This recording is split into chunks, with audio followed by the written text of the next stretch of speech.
Baby, তাহলে আমি আসি। আচ্ছা ঠিক আছে, সাবধানে যেও। ঠিক আছে। স্যার কেমন আছেন? কি অবস্থা মনির, ভালো আছো? এই তো স্যার আলহামদুলিল্লাহ ভালো। স্যার আপনি বলেছিলেন আজকে আমার স্যালারিটা দিবেন। হ্যাঁ স্যালারি নিয়ে এসছি, দাঁড়াও। আরে আমার টাকা গেল কোথায়? আরে আমি তো টাকা পকেটেই রেখেছিলাম। দাঁড়াও তো একটু, আমি গাড়িতে দেখি।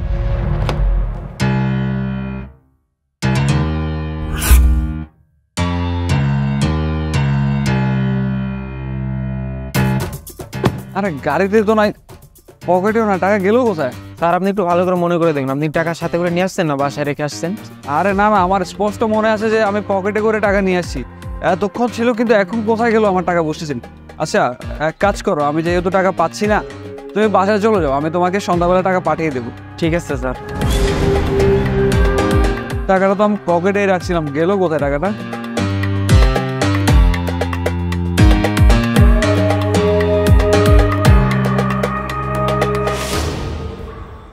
আরে বাহ, আজকে তো আমার লটারি লেগে গেছে, পুরো 50,000 টাকা আমি পেয়ে গেছি।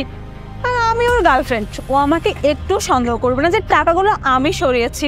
আর ওর তো অনেক টাকা আছে, কিছু টাকা এদিক থেকে ওদিক গেলে ও টেরও পাবে না। ব্যাস।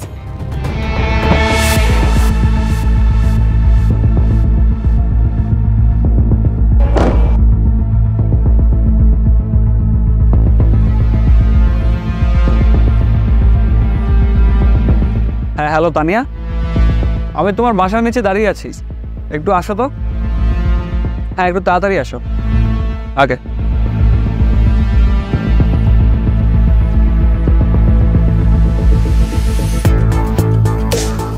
হ্যাঁ হাসান বলো, এত আর্জেন্ট আমাকে আসতে বললে?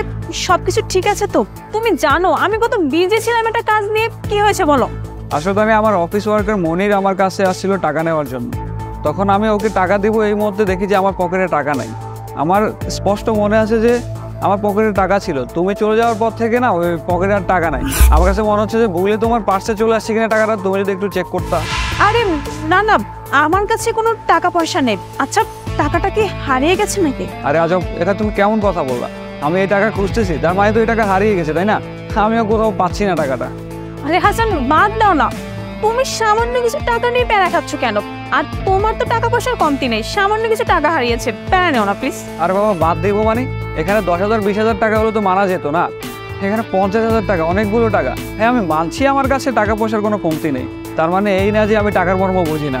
এই সব টাকা যদি আমি সবসময় হারাতে থাকি তাহলে কীভাবে হবে বলো? আচ্ছা তুমি এক কাজ করো, তুমি যাও, আমি দেখছি ব্যাপারটা কি করা যায়। আচ্ছা ঠিক আছে, আমি তাহলে যাচ্ছি, তুমি তোমার খেয়াল রেখো। আচ্ছা আমার সাথে তো তানিয়া ছাড়া আর কেউ দেখা করে না, গাড়িতে তো তানিয়া ছিল, তাহলে আমার টাকাটা গেল কোথায়? ওই টাকাটা তো আমি নিয়েছি, তুমি জানতেও পারবে না যে 50,000 টাকা আমি কিভাবে নিয়েছি, আর আমি জানতেও দেবো। আচ্ছা তুমি একটু বসো, আমি বাড়ি থেকে আসতেছি। ঠিক আছে।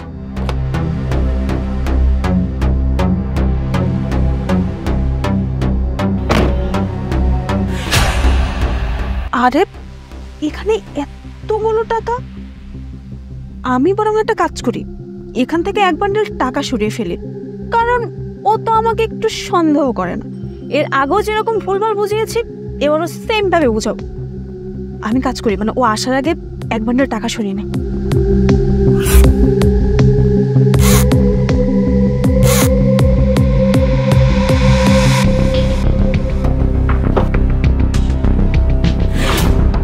আরে তানিয়া, এখানে না আমি 3 বান্ডিল টাকা রেখেছি, তাহলে এখানে 2 বান্ডিল, আরেক বান্ডিল কোথায় গেল? হাসান আমি তো জানি না টাকা কোথায়, আর আমি তো এখানে 2 বান্ডেল টাকা দেখেছি, 3 বান্ডেল টাকা দেখিনি। আমার স্পষ্ট মনে আছে যখন আমি গাড়ি থেকে বেরোচ্ছিলাম তখন আমি এখানে 3 বান্ডিল টাকা রেখে গিয়েছি। তার মানে এখানে তো গাড়িতে তুমিই ছিলা, তুমি ছাড়া তাহলে টাকা গেল কোথায়? তুমি কি চুরি করেছো? হাসান তুমি বিশ্বাস করো, আমি টাকা চুরি করিনি। আর একটা জিনিস বুঝি না, তুমি আমাকে সন্দেহ করছো, আমি তোমার গার্লফ্রেন্ড, তুমি আমাকে সন্দেহ করো। আচ্ছা ঠিক আছে, আমি বলছি তুমি এভাবে মানবে না, বেরিয়ে আসো, বেরিয়ে আসো তাড়াতাড়ি, বেরো।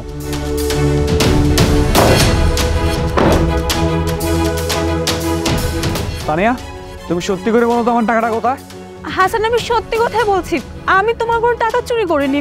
একটা জিনিস আমি বুঝি না, আমি তোমার গার্লফ্রেন্ড আর তুমি আমাকে সন্দেহ করছো। তুমি আমাকে কেন সন্দেহ করছো? আর আমি তোমার টাকা কেন চুরি করবো বলো তো? সামান্য কিছু টাকা, সেটা নিয়ে তুমি আমাকে সন্দেহ করো? আমি কোনোদিনও ভাবতে পারিনি যে তুমি আমাকে সন্দেহ করবে। ছি, তোমার লজ্জা লাগা উচিত।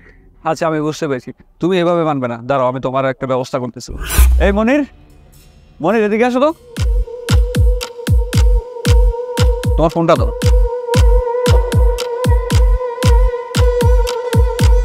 এই দেখো তুমি কিভাবে টাকা চুরি করেছিলে।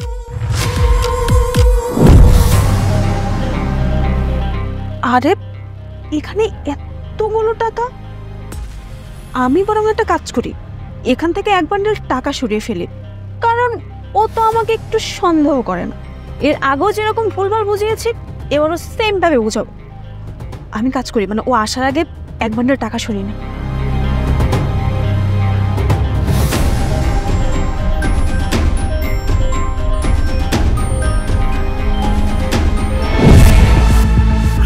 ভিডিও তোমার কাছে কিভাবে আসলো?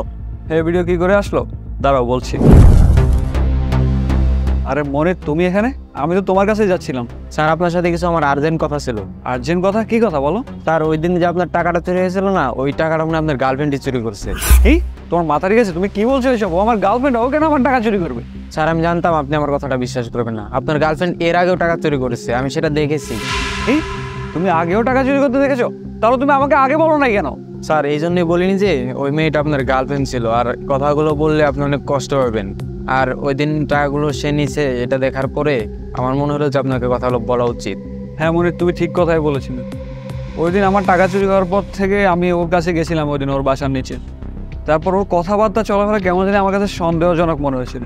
কিন্তু কি করবো বলো, হয়তো আমার গার্লফ্রেন্ড সামনের বছর আমরা বিয়ে করতে যাচ্ছিলাম, সেখানে আমি ওকে আর কিছু বলতে পারিনি। তবে এখন মনে হচ্ছে যে ওকে একটা টেস্ট নেওয়া উচিত। ঠিক আছে স্যার, আপনি যেটা ভালো মনে করেন সেটাই করেন, আর আপনি যেটা বলবেন আমি সেটাই করবো। হ্যাঁ এক কাজ করো, আমি তোমাকে যেভাবে যেভাবে বলবো তুমি ঠিক ওইভাবেই কাজ করবা। ঠিক আছে স্যার, চলুন। চলো। তোমার লজ্জা করলো না তানিয়া? আরে তুমি আমার গার্লফ্রেন্ড, তুমি আমার টাকা চুরি করছিলে। আমি তো তোমাকে ভালোবাসতাম তাই না? আর সামনের বছর তো আমরা বিয়ে করতে যাচ্ছিলাম। তুমি তো জানো বিয়ের পরে আমার টাকা পয়সা গাড়ি বাড়ি সব কিছু তোমার হয়ে যেত। আর তখন তুমি একটু সহ্য করতে পারলা না, তুমি চুরি করে বসলা। তুমি একটা চোর, তুমি একটা লোভী মেয়ে। আরে তোমার টাকার প্রয়োজন হলে তুমি আমাকে বলতা, আমি তোমাকে টাকা দিতাম। কিন্তু দেখো, এটা ভেবে আমার কাছে অনেক খারাপ লাগতেছে। আমার কাছে তুমি ইম্পর্টেন্ট, আমার টাকা পয়সা না। কিন্তু তুমি সেটা কখনো ভাবে না। তোমার নজর ছিল আমার টাকা পয়সার উপরে, তোমার নজর ছিল আমার গাড়ি বাড়ির উপরে। তুমি আমাকে চাওনি কখনো তানিয়া।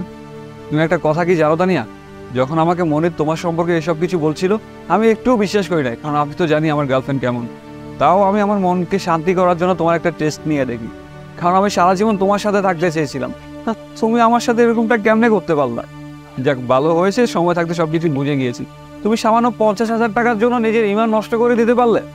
যে মেয়ে সামান্য 50,000 টাকার জন্য নিজের ইমান নষ্ট করতে পারে, সে কখন আমার গার্লফ্রেন্ড হতে পারে? আর তুমি সেটা যোগ্যও না। হাসান, সরি, আমার অনেক বড় ভুল হয়ে গেছে। প্লিজ তুমি আমাকে ক্ষমা করে দাও।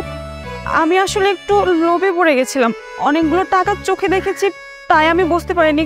আমি নিজেও জানি না কি থেকে কি করে ফেলেছি, নিজের অজান্তে এত বড় একটা ভুল করে ফেলেছি। প্লিজ তুমি আমাকে ক্ষমা করে দাও। আরে আমি তো ভুলে গেছিলাম যে বিয়ের পর তোমার সব টাকা পয়সা বাড়ি গেলে সব তো আমারই হয়ে যাবে, কিন্তু তাও আমি এই কাজটা করেছি। প্লিজ তুমি আমাকে ক্ষমা করে দাও, আমি এমন ভুল আর কখনো করবো না। প্লিজ হাসান। তোমাকে ক্ষমা তো দূরের কথা, সেকেন্ড টাইম আর কথা বলারও সুযোগ পাবে না। আর এখনই এই মুহূর্তে আমার সামনে থেকে চলে যাও। আর আমার সামনে তো আসা দূরের কথা, তুমি কখনো আমার সাথে যোগাযোগ করার চেষ্টা করবে না। যাও এখান থেকে, যাও। এই শোনো, যে টাকাটা একটু আগে চুরি করেছিলে না, সেটা তুমি তোমার কাছে রেখে দাও।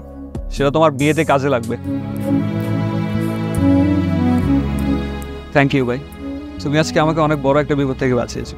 তুমি আমাকে সবকিছু ক্লিয়ার করে দিয়েছো। তা না হতো আমি কখনো বুঝতেই পারতাম যে এই মেয়েটা একটা ধোঁকাবাজ ছিল। আর হ্যাঁ, নাও তোমার মোবাইল। সমস্যা নাই স্যার, আজকে থেকে আপনার টাকাগুলো একটু সাবধানে রাখবেন। আচ্ছা চলো আমার সাথে, তোমাকে নামিয়ে দেবে।